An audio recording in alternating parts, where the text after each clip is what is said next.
Resmi jadi ibu pejabat, adab gigi bikin geleng-geleng kepala. 2 bulan jadi pejabat utusan khusus Presiden bidang pembinaan pemuda dan pekerja seni. Kehidupan Raffi Ahmad dan keluarga berubah 180 derajat. Bagaimana tidak, Raffi yang sebelumnya hanya didampingi asisten pribadi, kemana-mana dikawal bodyguard. Nggak cuma Raffi, sang istri Nagita Slavina pun mendapat pengawalan khusus.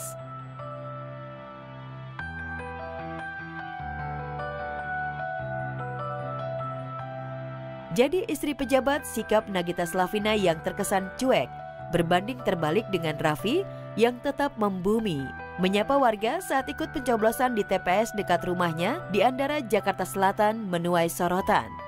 Gigi yang baru 2 bulan jadi istri pejabat dinilai banyak kalangan tak siap jadi istri pejabat negara.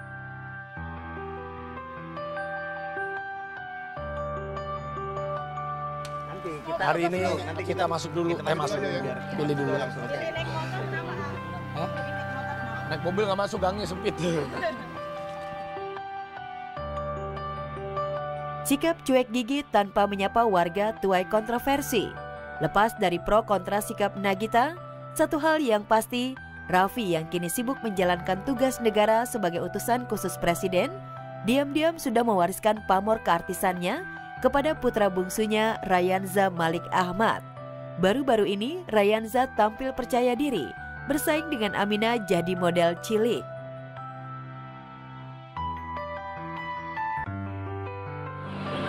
Iya, kenapa berani?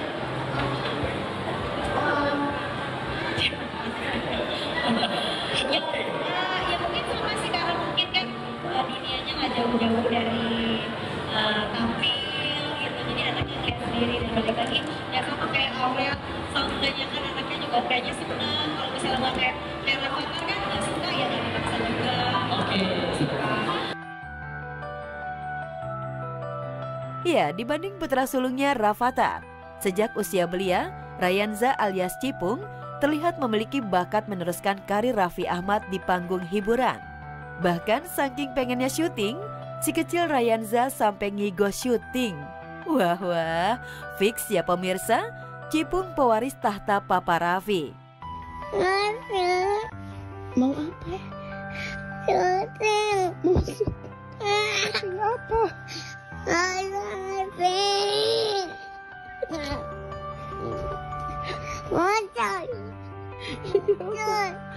Oke. Aja mau syuting.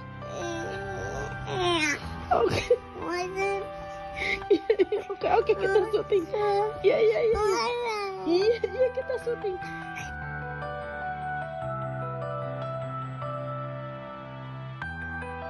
Gagal jadi wali kota Batu, Krisdayanti dihibur cucu. Gagal jadi kepala daerah di kota masa kecilnya Batu Malang, Jawa Timur, Krisdayanti tak sendiri.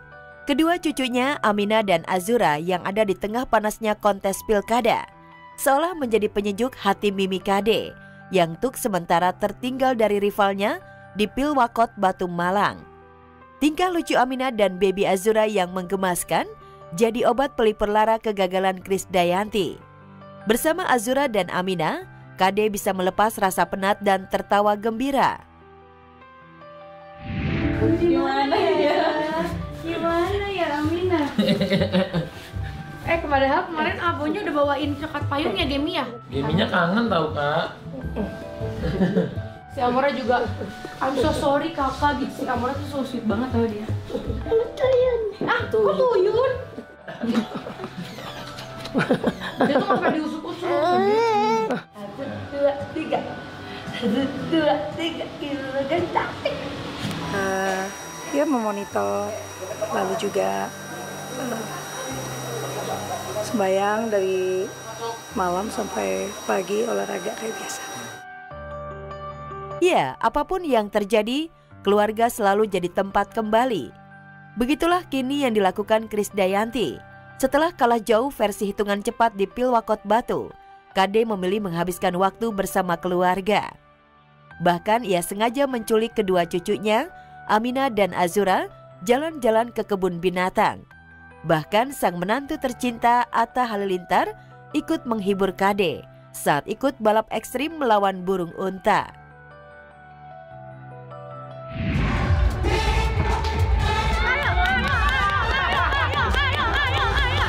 Pertama kalinya guys, aku diajak balapan sama burung. Habis itu dibilang gini, setuju nggak penonton kalau Bang Atta balapan? Setuju! Jadi aku jadi makin, ya udahlah ya. Tak hanya booking semua wahana permainan untuk keluarga, Kade juga mengajak anak menantu dan cucu napak tilas ke rumah masa lalunya, jauh sebelum menjadi diva. Saat mengunjungi rumah masa kecil Grandmi, Atta kaget. Ternyata istrinya Aurel memiliki darah noni Belanda dari Mimi Krisdayanti. Dulu kayak gimana sih rumahnya kalau sebelum gini? Oma tuh keturunan Belanda ya? Mamanya Oma itu Belanda. Kamu ada bule-bulenya berarti sayang. Nih sekarang udah direnov jadi gini.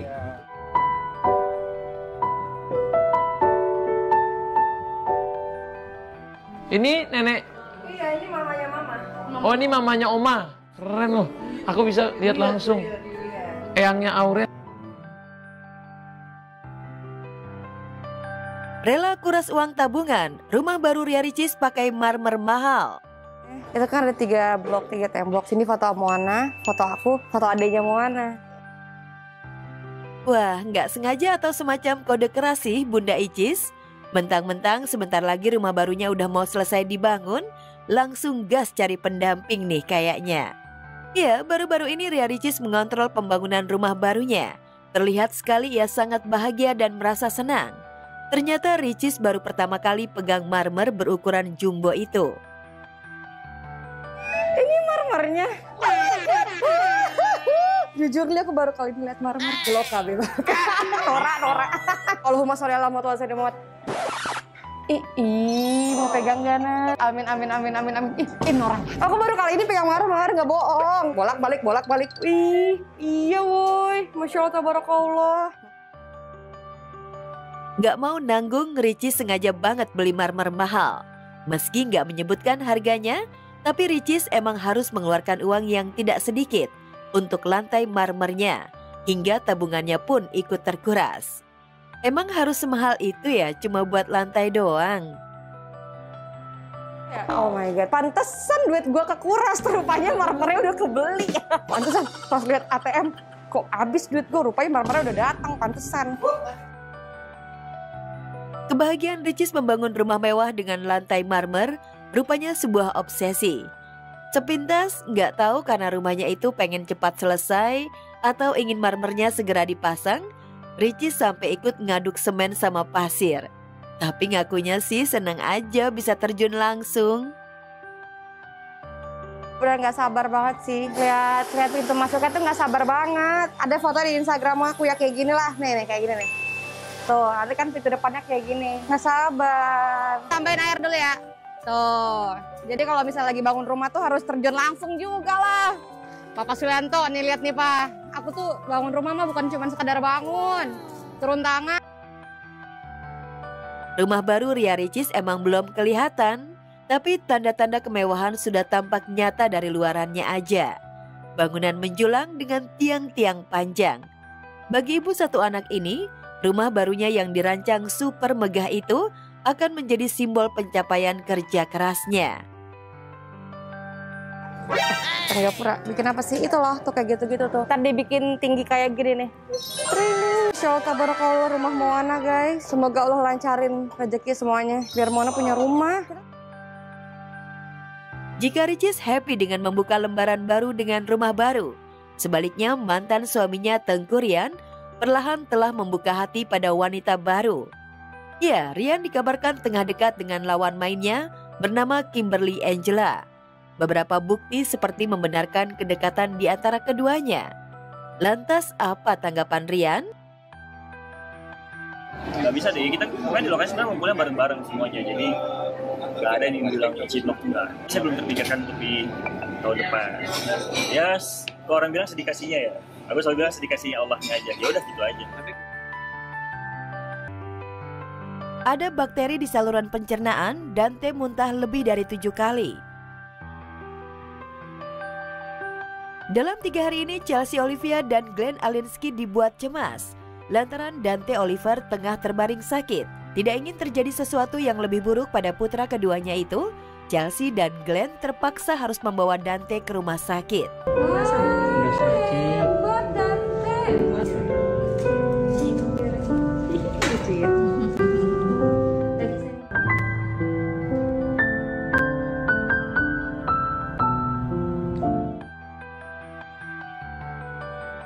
Selama Dante dirawat di rumah sakit, pasutri ini bergantian menjaga Dante. Bukan cuma Chelsea yang takut saat Dante dipasang infus. Glenn pun gak berhenti berdoa ketika menjaga putranya itu. Tapi Dante sebaliknya, bocah berusia 4 tahun itu tenang dan gak menangis saat tangannya diinfus. Dante mau dipasang infus sama diambil darahnya untuk lihat trombosit sama leukosit. Oh, dia emang gak takut. Dibawa ke rumah sakit adalah cara terbaik agar kondisi Dante tak semakin berbahaya. Emang agak mengkhawatirkan. Apalagi Dante sempat 7 kali mengalami muntah, soalnya ada bakteri yang bersarang di pencernaannya. Belum diketahui jenis bakterinya. Wah, menyeramkan juga ya. Lagi di rumah sakit. Papa.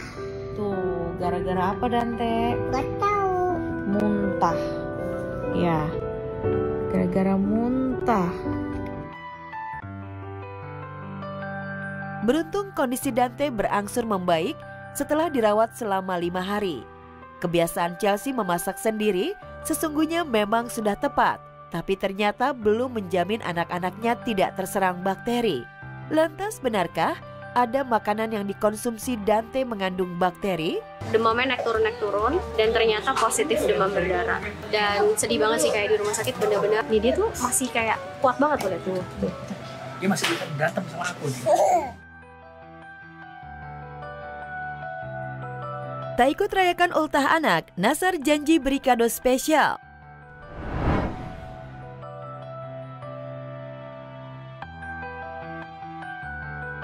Sibuk mengejar karir di dunia hiburan, King Nasar disebut-sebut lupakan darah dagingnya sendiri, Falhan Absar. Fakta itu terkuak setelah pelantun lagu Seperti Mati Lampu tak terlihat di momen ulang tahun sang buah hati yang ke-11, medio November lalu.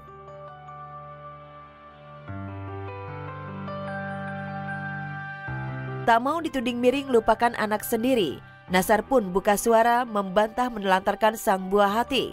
Untuk menebus ketidakhadiran di momen ultah Falhan, Nasar sudah menyiapkan waktu khusus bersama anak dan juga kado spesial.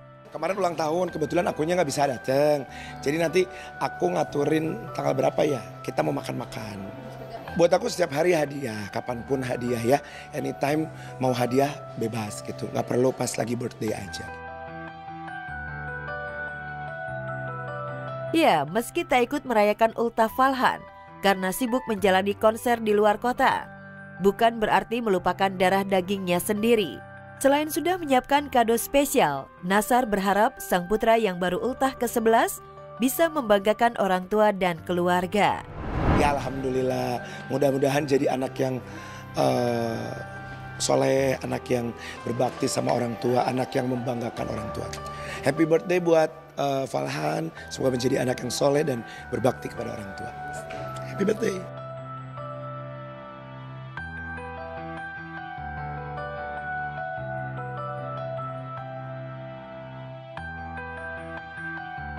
Kakak Sleng nikmati jadi petani boyong anak dan istri.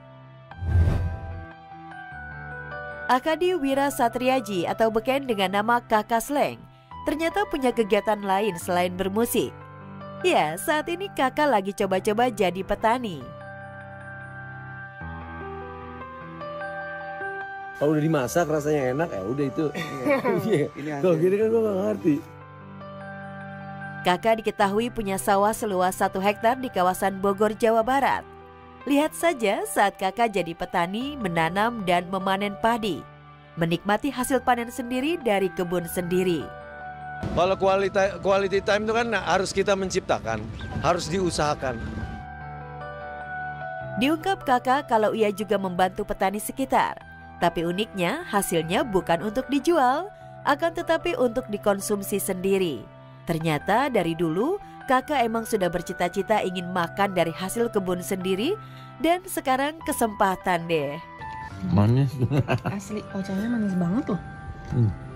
Dari baru tadi metik, langsung ditumis-tumis sama Pak Kakak. Manis.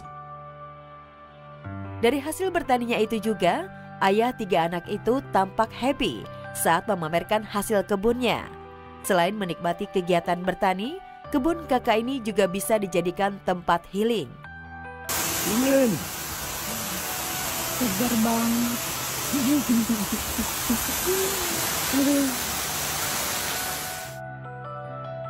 Di samping nyaman dan tenang karena menepi dari ibu kota Jakarta, di belakang kebunnya juga ada air terjunnya.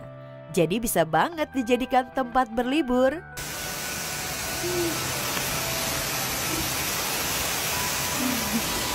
Ini enak banget deh. Banget. Pulang trekking.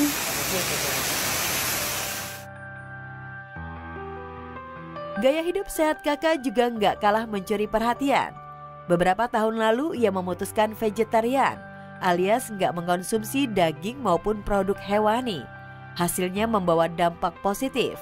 Meski kini kakak berusia 50 tahun, tapi kakak masih bisa tampil energik di atas panggung. Saya semenjak memutuskan vegan itu sakit kayak flu apa, memang alhamdulillah belum.